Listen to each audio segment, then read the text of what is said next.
Hi friends, तमाम तरीके के एक्सपर्ट अलग अलग स्टॉक्स के बारे में कुछ अच्छा कुछ बुरा कह रहे हैं। रेटिंग एजेंसीज कुछ पॉजिटिव नेगेटिव खबर दे रही है। एक इन्वेस्टर करे तो क्या करे, कहां ध्यान दे, किस जगह मौका मिलेगा, ये कहां किस तरह से सोचे।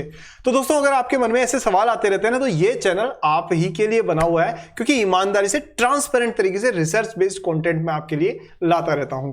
तो आज हम बात करेंगे दोस्तों इंजीनियरिंग इंडस्ट्री की, और हम देखेंगे कि कौन से स्टॉक्स हैं जो इस इंडस्ट्री में मजबूती से आगे बढ़ रहे हैं और क्या ये इंडस्ट्री पूरी तरह से एक अच्छे फेज में आने वाली है। चलिए देखते हैं। एक बहुत पावरफुल, बहुत एनालिटिकल और एक रिसर्च बेस्ड कंटेंट आपके सामने आने वाला है। Let's begin today's Sagarnomics. तो सबसे पहले दोस्तों, हम आगे बढ़े इससे पहले जरूरी है कि आप भाई साहब वीडियो को लाइक कर दीजिए अभी से, और चैनल को सब्सक्राइब करके बेल आइकन को ऑन कर दीजिए। और अब मैं शुरू करता हूं थोड़ी सी इंडस्ट्री की डिस्कशन। तो देखिए, सबसे पहले क्या होता है दोस्तों, कोई भी अगर इकोनॉमी है, चाहे आप वर्ल्ड की कोई सी भी डेवलप्ड इकोनॉमी ले लीजिए, उसकी ग्रोथ तीन चीजों पे डिपेंड करती है और इसी सीक्वेंस में होती है। पहला, सबसे पहले ग्रो होता है इसका एग्रीकल्चर सेक्टर। ठीक है, तो जैसे प्राचीन मानव थे तो उन्होंने सबसे पहले खेती करना सीखा। इसी तरह से जब कोई कंट्री ग्रो होती है तो सबसे पहले एग्रीकल्चर सेक्टर ग्रो होता है, उसके बाद में ग्रो होता है उसका मैन्युफैक्चरिंग सेक्टर। ठीक है, कि भाई खेती बाड़ी अच्छे से हो गई तो उसके बाद में क्या होगा कि वहां पर कारखाने खुलेंगे, फैक्ट्रियां लगेगी, उससे उनकी मैन्युफैक्चरिंग होती है। और जब मैन्युफैक्चरिंग आगे बढ़ जाती है तो नेक्स्ट लेवल आता है, वो होता है इनका क्या कहते हैं उसे, वो होता है इसकी सर्विसेज। सो एक सेकेंड। तो नेक्स्ट होता है दोस्तों सर्विसेज।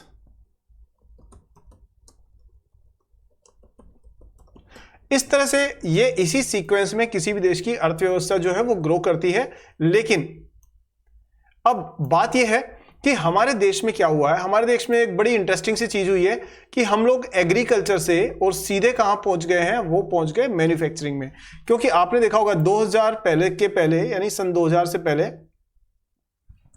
यहां पर अगर हम नजर डालें तो हम लोग एक लार्जली जो है 1990s से पहले, यानी लगभग 2000 से पहले हम लोग एक एग्रीकल्चर सोसाइटी थे मेजरली। क्योंकि हमारे यहाँ पर जो भी एग्रीकल्चर प्रोड्यूस होता था उसको हम एक्सपोर्ट करते थे और उससे हम हमारी जो ट्रेड था वो चलाते थे। हालांकि और वो भी रेस्ट्रिक्टेड था। 1990 से पहले तो दोस्तों ये रेस्ट्रिक्टेड था। हम हमारे देश का काम हमारे देश में ही माल बनाते थे, यही कंज्यूम करते थे। जब गवर्नमेंट आई 1990 में, वीपी सिंह, मनमोहन सिंह जी उनके टाइम पर, तो ये ग्लोबल सेक्टर को खोल दिया गया। इससे क्या हुआ कि हमारे देश की जो इकोनॉमी है वो ग्लोबल वर्ल्ड, मतलब वर्ल्ड के लिए भी खुल गई। लेकिन शुरुआत क्या हुई कि अभी भी एग्रीकल्चर पर ही बेस्ड थे हम। अब उसके बाद में क्या हुआ, अचानक से क्या होता है कि एक आता है Y2K बग, यानी कि 2000 में, क्योंकि सारे कंप्यूटर्स के अंदर और जो जिस फॉर्मेट पे वो चलते थे, डेट का फॉर्मेट, वो फॉर्मेट गड़बड़ होने वाला था। इसलिए क्योंकि वहां पर जैसे ही सन 2000 शुरू होता तो सारे कंप्यूटर 0000 शो करना शुरू करते, जिससे कि अगर किसी का इंटरेस्ट बढ़ने वाला है तो वो इंटरेस्ट भी जीरो हो जाता और सारी बहुत बड़ी प्रॉब्लम्स आती। उस वजह से उस टाइम पर इंडिया की जो आईटी इंजीनियर्स थे, सॉफ्टवेयर डेवलपर्स थे, उन्होंने उसका एक तोड़ निकाला और इस तरह से इंडिया की आईटी इंडस्ट्री ग्लोबल वर्ल्ड में छा गई। क्योंकि बहुत दुनिया की बड़ी बड़ी कंपनीज को डूबने से बचाने का काम इंडिया के आईटी इंजीनियर्स ने किया और Y2K बग को पूरी तरह से नाकाम कर दिया। और इस तरह से इंडिया की आईटी इंडस्ट्री जबरदस्त तरीके से ग्रो की। और हमारी, क्योंकि आईटी इंडस्ट्री क्या है, सर्विसेज है। आईटी में कोई ऐसा थोड़ी ना मशीनें बनती है, लेकिन वहां सर्विसेज होती है सॉफ्टवेयर बनाने की। तो हम एग्रीकल्चर से डायरेक्ट कहां पहुंच गए, सर्विसेज में। ठीक है, तो हमारा ये पार्ट मिस हो गया, यानी कि मैन्युफैक्चरिंग पार्ट मिस हो गया। अब जब करंट गवर्नमेंट जो पिछले 2 टर्म पूरी करके 3rd टर्म में चल रही है, तो उनका पूरा फोकस जो है वो है इस मिसिंग लिंक, यानी ये जो छूटी हुई कड़ी थी ना, इसको वापस जोड़ने का। इसीलिए आप देखो, गवर्नमेंट ने एक प्लान बनाया और उन्होंने इसको कहा मेक इन इंडिया। ठीक है, मेक इन इंडिया का मतलब यही है कि हम धीरे धीरे अपनी मैन्युफैक्चरिंग कैपेबिलिटीज को बढ़ाना चाहते हैं, ताकि हम हमारे यहाँ पे माल बनाएं और दुनिया भर में भेजें। अब उसमें इंजीनियरिंग आती है, उसमें मोबाइल फोन्स आते हैं, उसमें हार्डवेयर आते हैं, उसमें सेमीकंडक्टर चिप्स आती है, उसमें शिप वेसल्स आते हैं, उसमें डिफेंस आता है, उसके अंदर और भी तमाम तरीके की चीजें आती है। ये सारी जो सेक्टर्स हैं वो मेक इन इंडिया का पार्ट है। ठीक है, और वो सब क्यों है, क्योंकि हम धीरे धीरे क्या बढ़ाना चाहते हैं, अपनी मैन्युफैक्चरिंग। अब अगर आपको मेरा लॉजिक समझ में आ गया हो दोस्तों, तो वीडियो को अभी से यहां रोक करके एक बार लाइक जरूर कर दीजिए ताकि मेरा उत्साह बढ़ेगा और मैं आपके लिए और मेहनत करके अच्छा वीडियोस बनाऊंगा। और हमेशा ना ऐसे बेसिक्स को समझना बहुत जरूरी है, बहुत जरूरी है। स्टॉक को समझने से पहले उसकी इंडस्ट्री को समझना जरूरी है। अब बात करते हैं कि हम मैन्युफैक्चरिंग में अलग अलग डिविजन्स में से आज की वीडियो में लेने वाले हैं इंजीनियरिंग डिवीजन को। और इंजीनियरिंग डिवीजन में हम सबसे पहले लेने वाले हैं किस कंपनी को, वो भी मैं आपको बता देता हूं। पहले एक बार इंजीनियरिंग में हम कंपटीशन देख रहे हैं। तो देखिए ये आपके स्क्रीन पर जो कंपनीज है ना, वो इंजीनियरिंग कंपनीज है जो कि काफी मतलब काफी प्रोमिनेंट कंपनीज है। तो कौन कौन सी है इसमें देखिए जुपिटर वैगन्स है, ज्योति सीएनसी है, एक्शन है, तीतागढ़ रेल है, प्राज इंडस्ट्रीज है, इलेक्ट्रॉन है और लॉयड इंजीनियरिंग है। हालांकि सिर्फ यही नहीं है, इनके अलावा भी बहुत सारी है, लेकिन आज प्राइमरीली हम यहां पर 3 स्टॉक्स की बात करेंगे, जुपिटर वैगन, तीतागढ़ और लॉयड इंजीनियरिंग की। इन तीनों की बात करेंगे और सबसे पहले बात करते हैं लॉयड इंजीनियरिंग की। तो देखिए यहां पर लॉयड इंजीनियरिंग का ही ये डिटेल्स आपके सामने है। तो अगर आप देखें तो सबसे पहली बात है 75 रुपीज के आसपास में इसमें प्राइस चल रही है। 8,000 करोड़ रुपए की लगभग ये मार्केट कैप है कंपनी की। करती क्या है कंपनी बनाती है दोस्तों ये सब, ये लॉयड स्टील इंडस्ट्रीज के तौर पे जानी जाती थी पहले, अब नाम चेंज हो गया है इसका। ये हाइड्रोकार्बन सेक्टर के oil and gas, steel plants, इन सब के लिए मशीनरी बनाती है, इक्विपमेंट्स बनाती है। मैं आपको जरा दिखा भी देता हूं कि ये कैसे होते हैं। देखिए ये सब है जो लॉयड इंजीनियरिंग के प्रोडक्ट्स हैं, बता देता हूं। ये देखिए ये इस टाइप की जो फैक्ट्रियों में लगने वाली जो मशीनरी होती है वो सारी बनाती है। जो फैब्रिकेशन की मटेरियल होती है, असेंबली के लिए जो मशीनरी यूज होती है, वो सारी चीजें ये बनाती है। तो टोटली प्योरली इंजीनियरिंग की कंपनी है। आप ये देखिए ये जो पानी की मोटर्स हो गई, गाड़ियों के जो वर्कशॉप वगैरह में यूज होने वाली चीजें हैं, साथ में जो ये मेट्रो स्टेशन वगैरह पे जो आपके एस्केलेटर्स चलते हैं, एलिवेटर्स चलते हैं, वो सारे के सारे भी ये कंपनी बनाती है। तो ओवरऑल जो है ये प्योरली इंजीनियरिंग कंपनी है। अब अगर आप इसके प्रोडक्ट्स के बारे में बात करें, ऑर्डर्स की बात करें, तो देखिए 2023 में इनके पास में 682 करोड़ रुपीस के ऑर्डर्स थे और नए ऑर्डर्स जो है वो 845 करोड़ के और एग्जीक्यूट हो गए उसमें से 624 करोड़ के। यानी कहने का मतलब ये है कि इनके जो नए ऑर्डर्स है वो बहुत ज्यादा है और उसका करीब 75% से ज्यादा इन्होंने एग्जीक्यूट कर भी दिया है, यानी टाइम पर ऑर्डर्स को कंप्लीट करके पहुंचा दिया है। और अभी की बात करें तो इनका करीब 30% से ज्यादा ऑर्डर्स बढ़े हैं। यानी पहले 23 में इनके पास 682 करोड़ के ऑर्डर्स थे, अब हो गए 900 करोड़ रुपए से ऊपर के ऑर्डर। और इसी तरह से दोस्तों इसमें इनमें ऑर्डर्स में ग्रोथ आती जा रही है। कहां से ऑर्डर्स सबसे ज्यादा आ रहे हैं? सबसे ज्यादा ऑर्डर्स जो लॉयड स्टील को मिल रहे हैं वो मिल रहे हैं स्टील सेक्टर से, जहां से 68%, वो 62% रहा। और फिर उसके बाद मतलब ये ईयर ऑन ईयर है, तो अप्रैल 2024 में 900 करोड़ के जो ऑर्डर्स हैं उसमें से करीब करीब 64% ऑर्डर्स कहां से हैं? वो हैं आपके टोटल स्टील से, 7% हाइड्रोकार्बन से है, 8% सिविल ब्रिज वगैरह टाइप की चीजें, पावर से 9% के ऊपर है और बाकी सबसे भी थोड़ा बहुत है, डिफेंस से भी 5% है। इसी तरह से जो इस 900 करोड़ के ऑर्डर्स में से न्यू ऑर्डर्स जो है, जो H125 यानी कि अप्रैल से लेके अभी तक जो है 809 करोड़ रुपए के इनके जो ऑर्डर आ गए हैं वो कहां से आ गए हैं? स्टील से 62% है। और कहां बढ़ा है? मेनली जो पोर्शन बढ़ा है वो बढ़ा है पावर से। तो आप देखिए पहले पावर से 9% होते थे, अब पावर से हो गए 18%, यानी कि पावर में इनको ज्यादा अच्छी अपॉर्चुनिटी देखने को मिल रही है।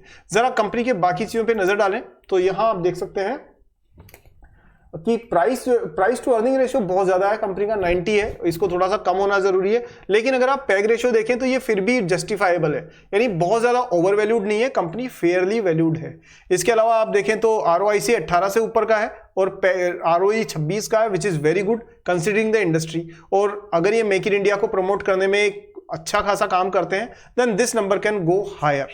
अच्छा 7 करोड़ रुपीस की सेल थी, 7 करोड़ ही बोल रहा हूं, 7 करोड़ रुपीस की सेल थी 2021 में, जो अब बढ़कर के हो गई है 200 करोड़ से ऊपर की। तो आप देख सकते हैं कि 7 करोड़ की जो सेल है वो बढ़कर के 200 करोड़ से ऊपर की हो जाना। इसका मतलब क्या हुआ? इसका मतलब ये है कि कंपनी ने बहुत अच्छा बिजनेस ग्रोथ किया है और जो 9% का प्रॉफिट मार्जिन था वो बढ़कर के हो गया दोस्तों कितना? करीब करीब 15% का। तो कंपनी की सेल बढ़ी है, कंपनी की प्रॉफिटेबिलिटी बढ़ी है। इस तरह से कंपनी एक अच्छे खासे ग्रोथ पाथ पे चलती हुई नजर आ रही है।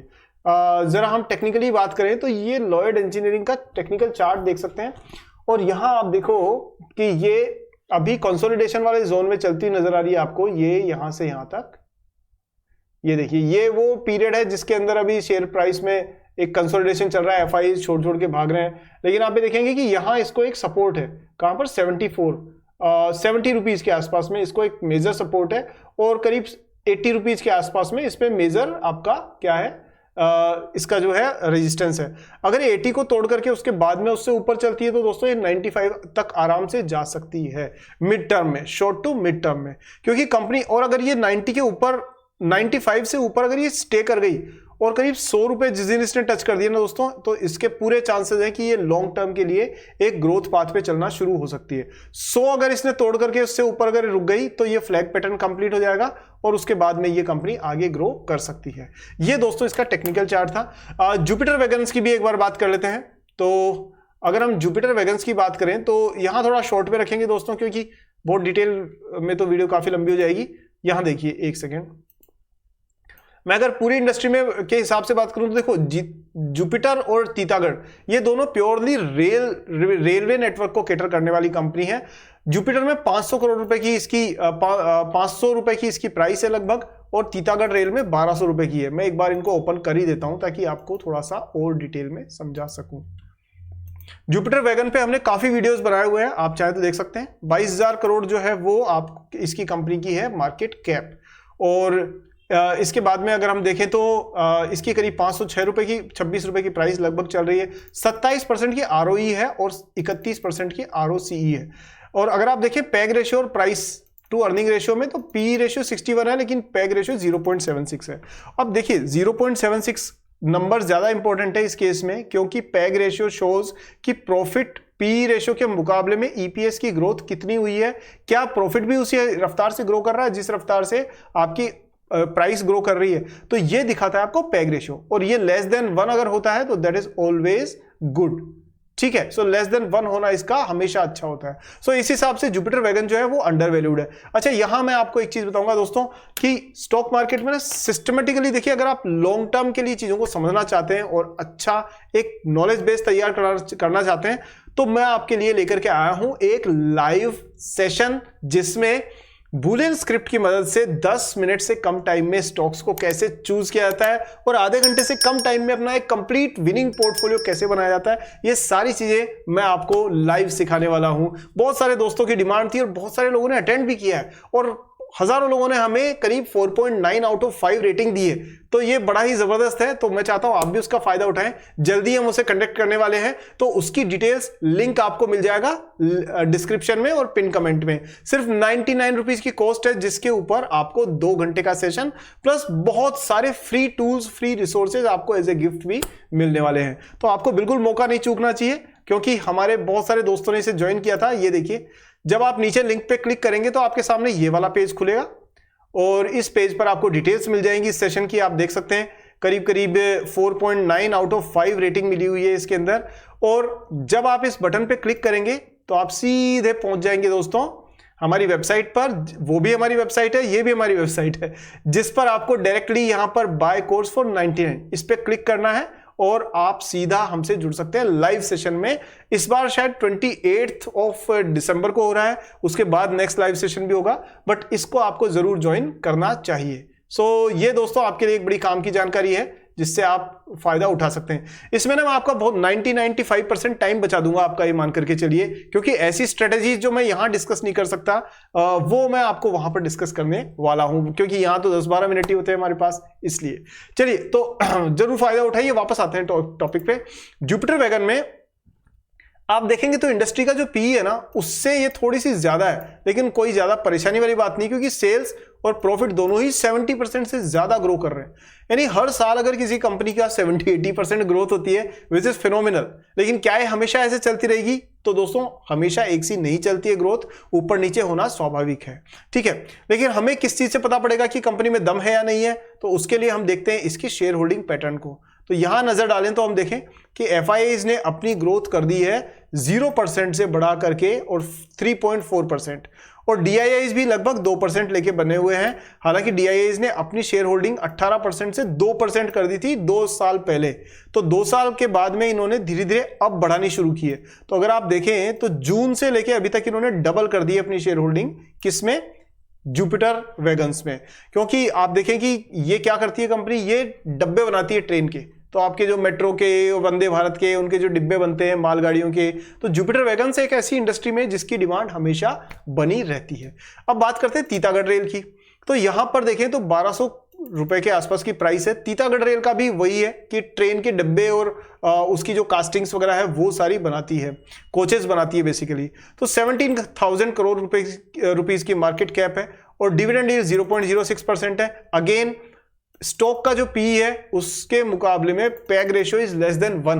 तो देखिए ये सारी वो कंपनीज जो अंडर वैल्यूड है एक तरह से, और यहां पर 18% का इसका रिटर्न ऑन इक्विटी भी है। तो कंपनी ये भी अच्छी खासी है। कंपनी के पास में डेट का कोई प्रॉब्लम है ही नहीं, 0.21% डेट है, कोई दिक्कत नहीं है। सेल्स 19% से ग्रो की है, लेकिन 5 साल में प्रॉफिट बढ़ गया है 84,000 करोड़ रुपीस से। अब इसका मतलब ये थोड़ी ना है कि ये जैसे हमने डिस्कस किया तो कल से शेयर प्राइस डबल हो जाएगा, ऐसा नहीं होता। तो यहां पर आप देखिए एफआईआईज ने भी अपनी शेयर होल्डिंग को 4 से 4 गुना कर दिया है, 4 से 16%, और डीआईआईज ने 8% से 13%, यानी दोनों पार्टीज ने ही बढ़ाया है। अब इससे एक चीज और पता पड़ती है, वो ये है कि लॉन्ग टर्म में रेलवेज जो है वो एक बहुत बड़ा एक सेक्टर है जिस पे आपकी नजर रहनी चाहिए। इंजीनियरिंग में और भी बहुत सारे डिविजन है, लेकिन रेलवेज पर आपकी नजर खासतौर पे होनी चाहिए, क्योंकि यहां एक लॉन्ग टर्म ग्रोथ का मोमेंटम बना हुआ है। सो दोस्तों ये एक ओवरऑल एनालिसिस था जिसमें इंडस्ट्री और उसमें इंजीनियरिंग इंडस्ट्री और उसमें मौजूद 3 स्टॉक्स पे हमने बात की। अब हम इनके पॉजिटिव नेगेटिव्स देख लेते हैं। पॉजिटिव क्या है? पॉजिटिव यह है कि इंजीनियरिंग इंडस्ट्री लॉन्ग टर्म के हिसाब से ग्रो करने वाली इंडस्ट्री बन रही है, क्योंकि जैसा मैंने शुरू में बताया गवर्नमेंट का फोकस है मैन्युफैक्चरिंग को प्रमोट करके और एक्सपोर्ट को बढ़ाना। क्योंकि आप देखिए आज आपके हमारे ऊपर लगभग 2,000 रुपए पर मंथ का तो ट्रेड बिल का सिर पे बोझा है, यानी गवर्नमेंट का एक्सपोर्ट कम करती है, इंपोर्ट ज्यादा करती है। तो जो बीच का 20-30 बिलियन डॉलर का जो वजन है ना, वो आपके हमारे जैसे लोगों पे ही पड़ता है। इसलिए मेक इन इंडिया को प्रमोट कर रही है गवर्नमेंट, इसलिए इंजीनियरिंग को बढ़ाना इनकी मजबूरी है। अब आप समझ गए लॉजिक? ठीक है, तो ये एक पॉजिटिव चीज है कि इसलिए इस इंडस्ट्री की ग्रोथ में चांसेस ज्यादा है। नेगेटिव चीज, जो चाइना है वहां से सस्ती डंपिंग जो होती है स्टील की हो या सस्ते प्रोडक्ट्स की हो, उसकी वजह से हमारे यहाँ की जो प्राइसेस हैं वो उससे मैच नहीं कर पाती। सेकेंडली उनके पास में बहुत सारा स्टॉक है, बहुत बड़ी कैपेबिलिटीज है। हम लोग तो अभी शुरुआत है, हमारी इंजीनियरिंग तो शुरुआत है, उनकी इंजीनियरिंग मैच्योर हो चुकी है। तो वो वहां से एक सीधा कॉम्पिटिशन हमको मिलने वाली चीज है। तीसरी नेगेटिव चीज क्या है? वो ये है कि ओवरऑल जो वर्ल्ड वाइड जो ग्लोबल डिमांड है वो इस टाइम पर थोड़ी म्यूटेड है। साथ में जो यूएस प्रेसिडेंट है डोनाल्ड ट्रंप, उनके आने के बाद में और इसमें थोड़ी प्रोटेक्शनिज्म भी आने के चांसेस हैं। यानी वो कहेंगे कि हम तो बाहर की जो कंपनीज हैं उन पे 100% इंपोर्ट ड्यूटी लगाएंगे, तो यहां से जाने वाला 100 रुपए का प्रोडक्ट अमेरिका में डिलीवर होगा 200 रुपए में। तो इस केस में हमारी कंपटीशन करने की ताकत जो है वो थोड़ी सी नेगेटिव हो सकती है। सो दोस्तों ये पॉजिटिव नेगेटिव दोनों मैंने आपको सेंटीमेंट्स बता दिए हैं। ये मैं जरूर कहूंगा कि ये सारे तीनों स्टॉक्स आपके वॉच लिस्ट में होंगे, तो आपको जरूर उससे एक अच्छी इंसाइट मिलती रहेगी। कोई बाइंग और सेलिंग के रिकमेंडेशन का मकसद मेरा बिल्कुल नहीं है। मैं चाहता हूं कि आप क्यों किसी की रिकमेंडेशन लें, आप खुद इतने काबिल बने कि स्टॉक्स को खुद पहचानें, और उसके लिए मैं आपको लाइव सेशन के लिए इनवाइट कर रहा हूं। जरूर डिस्क्रिप्शन में लिंक है, उस पर क्लिक करके मुझसे जरूर मिलेगा, आपको 100% फायदा होगा, यह मैं आपको विश्वास दिला के कह सकता हूं। चलिए दोस्तों आज के वीडियो में इतना ही। वीडियो अच्छा लगा तो जरूर कमेंट करके मुझे बताइए और दूसरे दोस्तों के साथ में शेयर कीजिए, व्हाट्सएप, टेलीग्राम, फेसबुक, इंस्टाग्राम, सब जगह पे। अगले वीडियो में जल्दी मिलता हूं, तब तक के लिए अपना ध्यान रखिए। जय हिंद।